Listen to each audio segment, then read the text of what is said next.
Cowboy needed help, cleaning his barn. Then a mysterious woman knocked on the door. A weather-worn cowboy lives alone on a remote mountain, haunted by a past he won't speak of. When a mysterious woman and her 2 children arrive at his doorstep, the silence between them speaks louder than words. Bound by circumstance but fractured by secrets, they must learn if trust can survive where the cold wind never stops. Well now, if you'll settle in by the fire, I'll tell you a story that starts back in the winter of 1887, in a frost-bitten corner of Wyoming territory called Ash Hollow. Snow was knee-deep that December, and the wind had a habit of peeling the truth off a man whether he liked it or not. Folks didn't go out unless they had to, and most doors stayed shut tight. But one door, way up on Dead Horse Ridge, was about to creak open. Not for a neighbor, not for trouble, but for something that had changed the man behind it forever. Sometimes the family you choose is the one fate blows in with the storm. The wind up here don't speak soft, it wails like something wounded, and it don't stop for the dead or the living. Folks say winter's just a season, but I've seen it strip a man down to bone and memory. It gets inside you, settles like regret, and some days it's hard to tell the difference. I used to have hands for building, a voice for singing, a heart that believed in right and wrong. That was before the ground took what it took and left me with silence. Now I speak mostly to the fire. It don't answer, but it listens better than most. A man can get used to being alone, like a scar gets used to skin. And maybe that's what I was doing when the storm came, loud as judgment, mean as loss. It knocked like it knew me, like it remembered. And that's the trouble with storms out here. They don't just bring snow, they bring reckoning. Snow hung in the air like ash, slow-falling and thick, the kind that buried noise as much as trail. The sun, what little of it there was, strained weak through a pale sky, casting long shadows that stretched like ghosts across the ridge. He moved quiet through the trees, rifle slung over one shoulder, the other arm braced tight against the wind. The leather of his coat creaked with each step, stiff from cold and years of wear. His boots broke through crusted snow, crunching into the silence. Nothing stirred. Not birds, not breath, not even time. Just the wind dragging across the peaks and the brittle scrape of a branch now and again. Down in the hollow, a trap lay sprung. Empty. He reset it without a word, fingers raw in the cold, breath fogging in front of him. A dark smear on the snow nearby, a rabbit maybe, had wriggled free, but left part of itself behind. He didn't bother tracking it. The world took what it wanted. The cabin sat crooked against a slope, shingles missing on the windward side. Smoke curled from the chimney, weak and grey, a thin thread of warmth in a world that forgot how to be warm. Inside it was close and dim. A stove popped and groaned with burning spruce.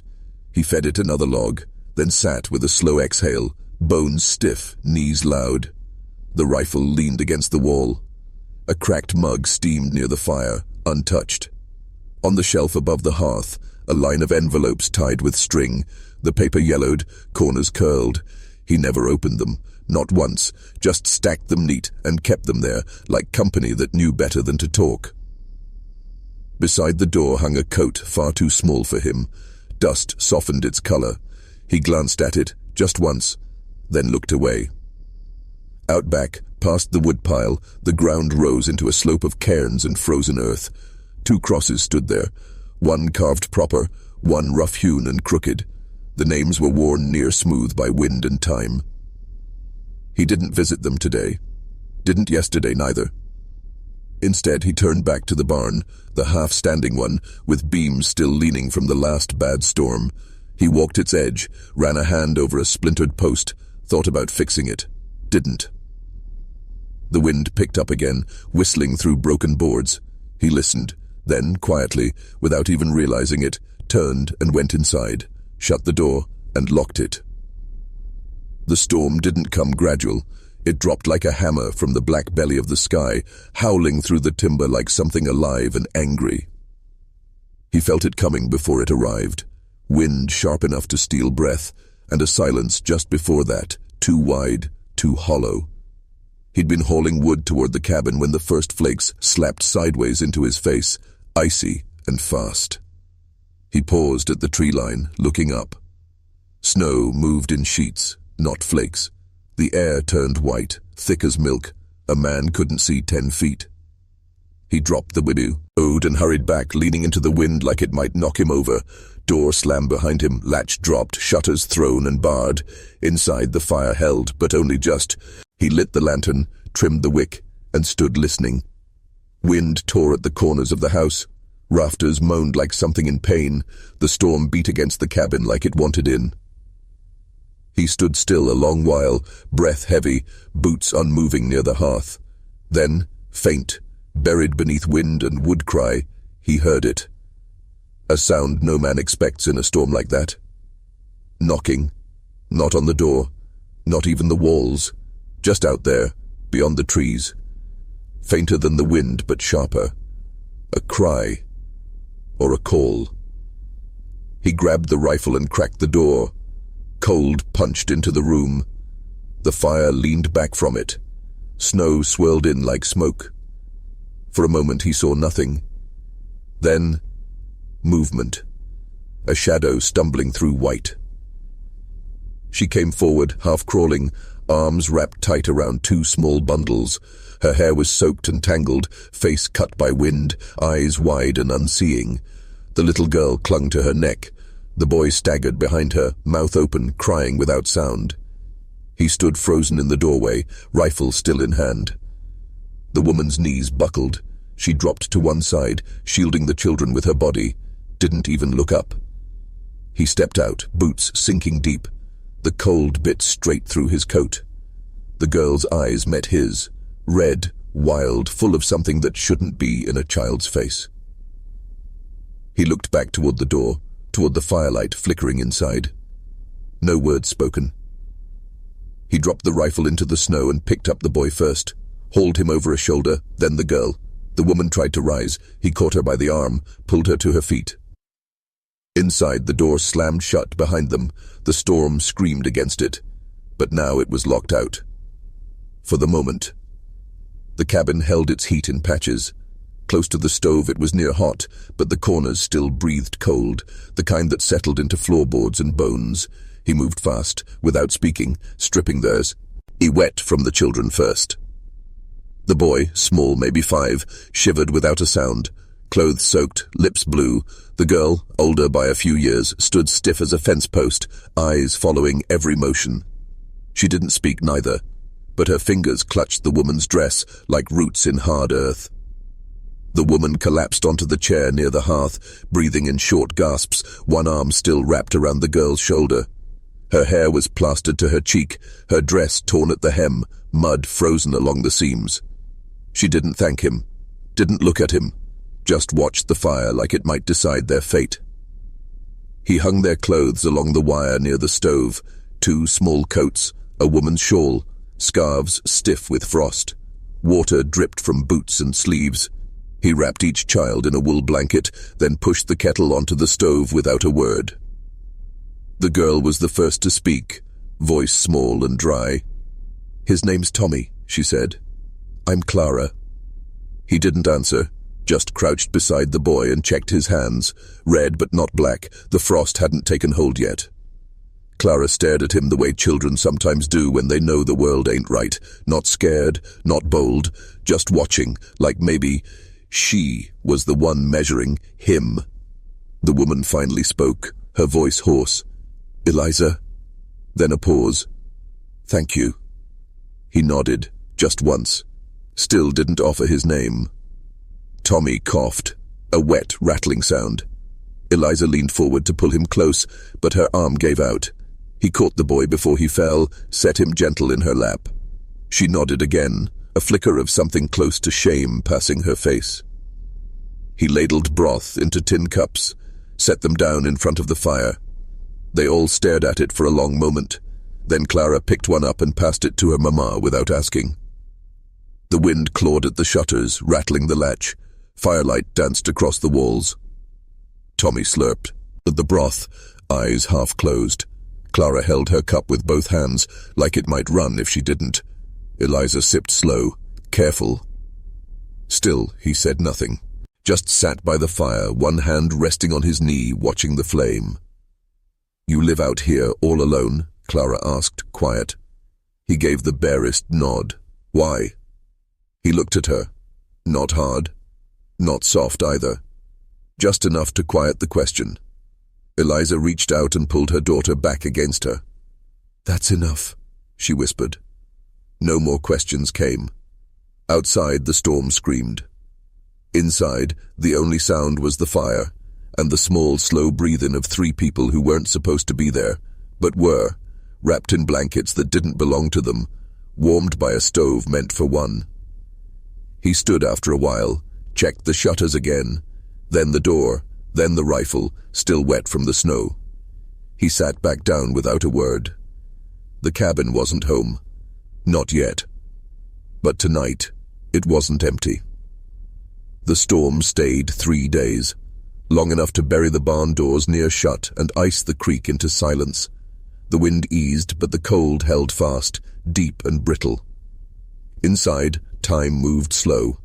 They spoke in low voices, mostly around the stove, or at the rough-cut table where meals came warm but plain, beans, potatoes, sometimes jerky softened in broth. He ate without speaking. They learned not to expect more. The children adapted quick. Clara swept the floor in wide, proud strokes, like she'd always lived there. Tommy followed him, boots thudding behind each step, never asking but always near. He didn't mind the boy's shadow, but he never looked down to meet it. They sat across from each other most nights now.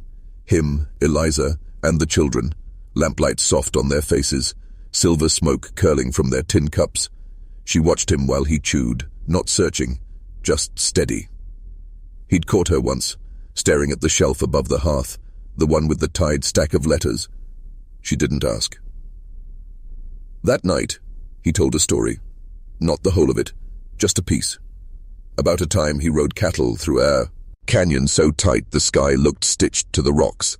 The children leaned in, wide-eyed. He didn't smile, but his voice went softer at the end. Clara drew him a picture the next day, a stick figure with a big hat and a little horse. She handed it to him with both hands.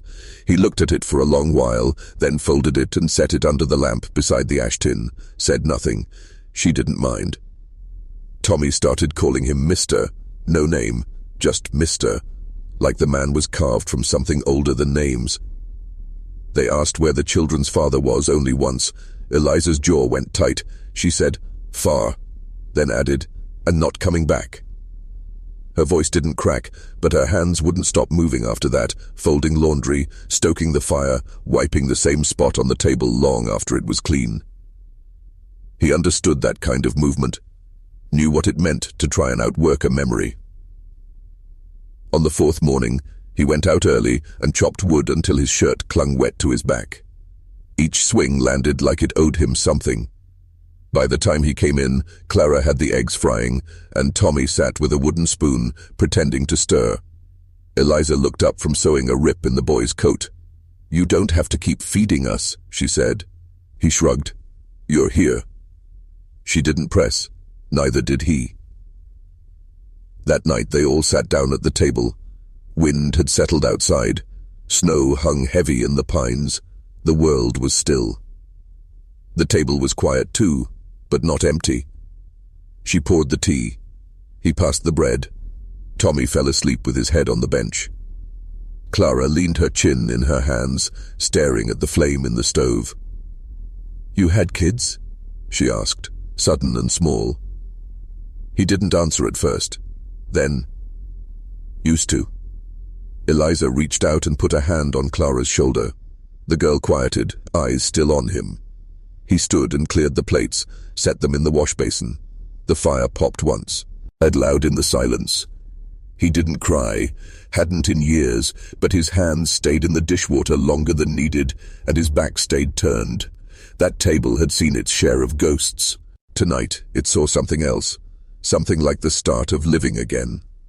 The sun broke through on the 7th day, sharp and gold, throwing long shadows across the frozen hills. The wind was gone, like it had taken its fury and moved on to trouble another patch of land. For the first time, the snow didn't fall. The sky was quiet. He stood on the porch that morning, boots crunching the frost as he lit his pipe. The air bit his lungs, but he stayed out there longer than needed, watching the trail wind away from the cabin like it might carry something with it, regret maybe, or the weight of what wasn't said.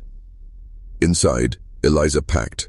She didn't say the words, but he could hear them in the way she folded the children's clothes into her satchel, could see them in the careful way she laced Tommy's boots and tied Clara's hair with the blue ribbon that hadn't been used all week. They were leaving. Not in anger, not in fear. Just because storms don't stay, and neither do the folks blown in by them.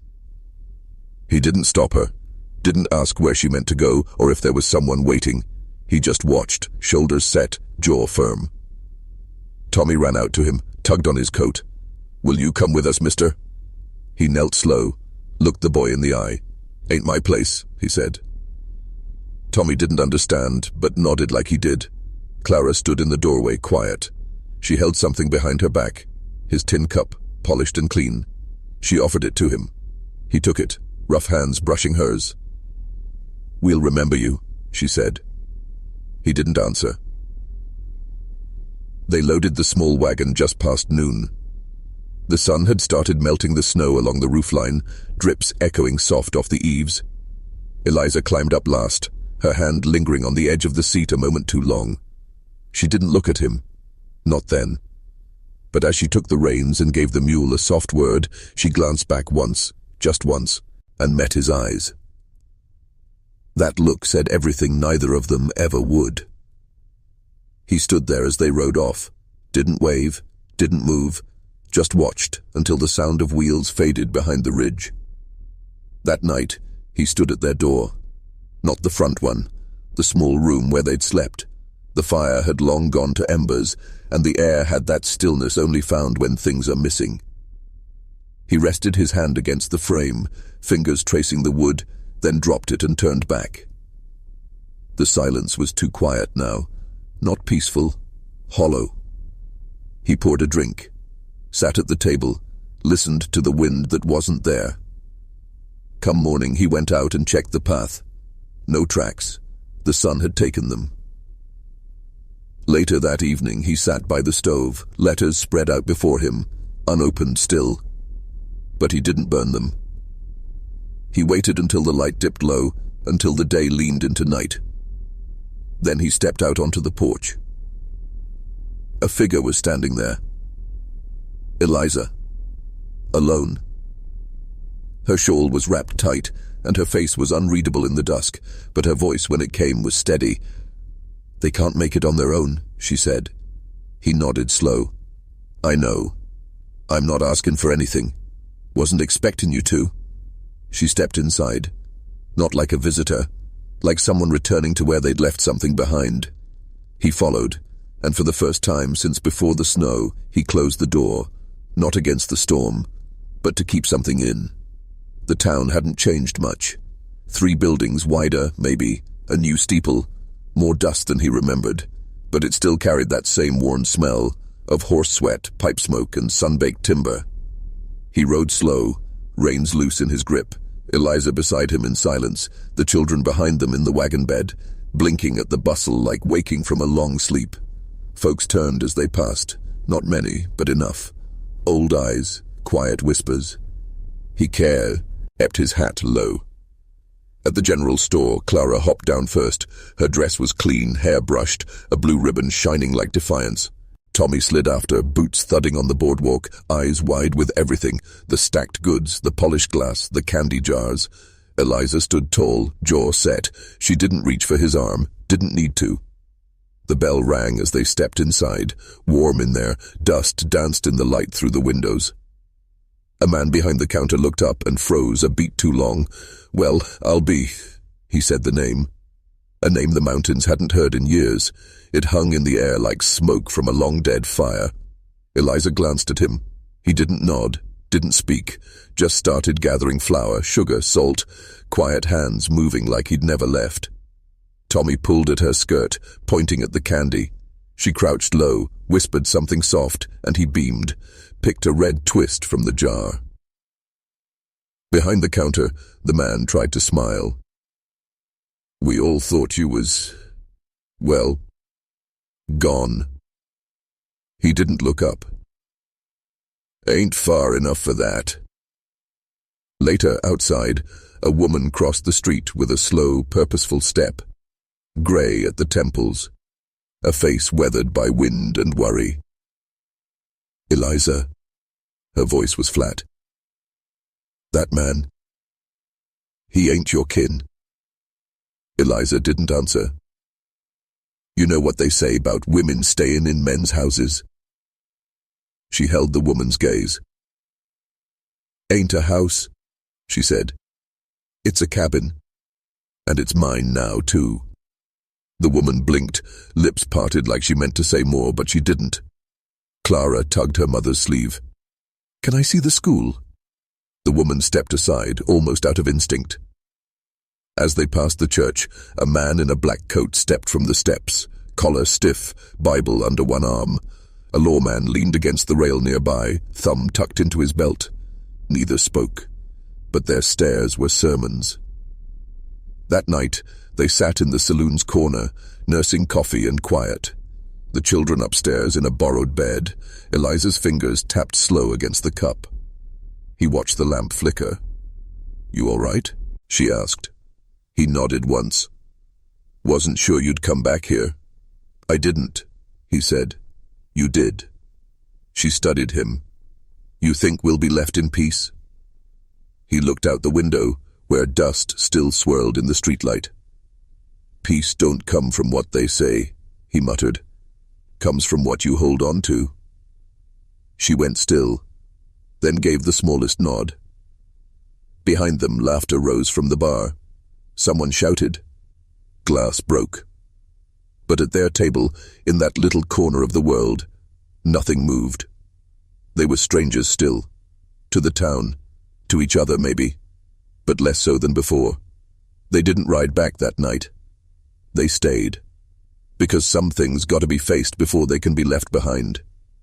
The wind had settled, but the cold still clung to the earth like something owed. The cabin sat quiet, lamps turned down low. Outside, the hills stretched dark and endless. The fire inside was down to embers, casting long shadows on the plank walls. The children had gone to sleep early, worn out from the ride back from town, curled together beneath the quilt Eliza had sewn from scraps. He sat at the table, elbows on the worn wood, hands wrapped around a tin mug that had long gone cold. She moved about the room in silence, folding a blanket, checking the latch on the door, tucking away the last of the flour. She wasn't in a hurry, but every motion had purpose, no wasted steps, no extra noise. She'd been raised on hard land, that much was clear. Life had taught her not to depend on what couldn't be held. She turned at last, eyes catching his in the fire's low light. I reckon you're thinking it too, he said, voice low and scratchy from the day. She didn't ask what. He leaned back in his chair. I don't got much. You seen that. Ain't got a church or a preacher, nor any neighbors to witness, but I got land, I got roof, I got fire when there's wood and food when I can make it. Last. He paused, let the silence stretch. It didn't feel awkward, just wide. I ain't asking you to love me, he went on. Ain't even sure I remember how that's supposed to feel. I just know the children sleep easier here. You do too. And for whatever reason, the quiet don't claw at me the same since you came. He looked down at his hands. They were rough and worn, veins like cords under the skin. I can offer you a name, not much more, but it'd mean something. You and the young ones wouldn't have to keep explaining yourselves, wouldn't have to keep running. She didn't speak right off, just stepped toward the stove and stirred the pot that was already empty, a slow scrape of metal on iron. Then she set the spoon down soft and leaned against the counter. I ain't got much neither, she said, a past I don't talk about, a temper when pushed, and I've known too many men who make promises they don't keep. He met her eyes. I ain't promising anything, he said, just offering what I can. The fire popped once, loud in the quiet. She moved toward him, pulled out the other chair, and sat. For a long moment, she said nothing. Then she reached out, took the cold mug from his hands, and replaced it with her own. Didn't smile, didn't cry, just sat there with him, sharing the silence. That was answer enough. The wind picked up outside again, but inside, the fire held. Spring came late that year, creeping in under the snow like it wasn't sure it was welcome. The creek ran louder come April, fed by meltwater and time, cutting new paths where the land had grown soft. Trees that once stood bare now bore the weight of budding leaves. The cabin, still weather-beaten and crooked, looked smaller somehow, but not empty. Clara rode a paint mare down the ridge with the steadiness of someone born to the saddle. Her braids whipped behind her, cheeks red from the wind, eyes set with a purpose not learned in books. She dismounted, clean, loose reins in hand, then helped her brother down from the post rail he'd climbed while waiting. Tommy, now nearly knee. Joe carried a hammer on his belt and knew how to mend a fence better than most grown men. He'd taken to the work with pride, not for the praise, but for the knowing that something needed doing, and he could do it. Inside the cabin, the man they still called Mister sat at the table, whittling a rail spike down to nothing with slow, sure strokes. He wasn't much for talking, never had been. But the quiet wasn't so loud these days. There was laughter now, real and reckless, the kind that came from the belly, not out of politeness. Eliza moved with ease through the small space, flour dusting her apron, sleeves rolled, hands calloused but sure. They had chickens now. A second mule. Rows of corn that came up taller every year. The barn stood rebuilt. His hands, her plans, the boy's hammer. They didn't wear rings, never needed to. Folks in town called them that family up on Dead Horse Ridge, and that suited them just fine. Sundays they didn't go to church, but they read from a worn Bible before supper. Tommy liked the stories of Daniel and the lion's den. Clara, the part where Ruth said, "Whither thou goest, I will go." One summer afternoon, a man from town came up with a camera box on a tripod. Clara wanted a photo. Eliza baked pie. The man asked their names, and the old rancher said, plain as rain, "This here's mine." And they all stood still in the light, not smiling, not pretending, just standing. Later, he carved a name in the porch rail. Nothing grand. Just 4 letters, shared. Clara ran her fingers across it every time she passed. He found he could sleep through the night now. Some nights, Eliza's hand rested soft on his arm beneath the quilt. That was enough. Enough to let the past lay down and stop haunting the floorboards. The mountain still groaned in winter. Storms still came sudden, but there was always kindling stacked by the door, always boots by the fires, always someone to say, "You all right?" and mean it. Years didn't ask permission, they just ran, like rivers. But now he wasn't trying to outrun them, just walking beside, slow and steady, letting the current carry what it would. And somehow, that was peace. Snow came soft that morning, drifting in like a memory that didn't need announcing. No wind, no sound, just the hush of white settling over the world. The ridge stood the same as always, jagged and quiet above the valley, the barn crouched low in its shadow, and the cabin breathing smoke through its crooked chimney.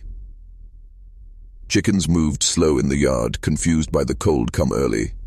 The creek had frozen thin along the edges, and the corral posts leaned with age, but still stood. Inside, the fire crackled low. Boots by the door. A coat hung neat on its peg. He sat in the rocker by the hearth, same as always. Back straight, hands folded over a folded blanket, eyes on the window. Clara had embroidered that blanket herself, threads uneven but proud. He hadn't fixed the crooked stitch, said it gave it character. Tommy had gone into town with Eliza the day before, wagon loaded with preserves and a sack of turnips, said they'd be back come sundown. He'd nodded, as he always did. Nothing much needed saying. Now the snow thickened, painting the hills and rooftops, softening the hard lines of a world that had taken so much and still kept turning. He closed his eyes. A voice echoed somewhere far back. Hers, young and scared, knocking on his door with children in her arms and the storm at her heels. That knock had never come again, not really. It had only ever come once. The rest of the story had walked in without asking and stayed. He thought about his son, the one buried under the stone that never got a name carved on it. He thought about the long silence that followed, the kind that chews up a man from the inside. He thought about Eliza, how she never filled that hole, just made the rest of him livable. And he thought about how the wind didn't sound angry anymore. Just distant. The snow kept falling. A voice, low and steady, came as the wind shifted, his own, remembered more than spoken. He thought he was rescuing them from the storm. But it turned out they'd rescued him. Outside, hoofbeats broke through the quiet. Clara's laughter echoed up the hill. Eliza's voice followed, warm, calling to the chickens. Tommy called, "Mister!" Just once, just loud enough to carry. But he didn't answer. He didn't need to. The wind passed over the ridge, light as breath. And this time, it was just weather,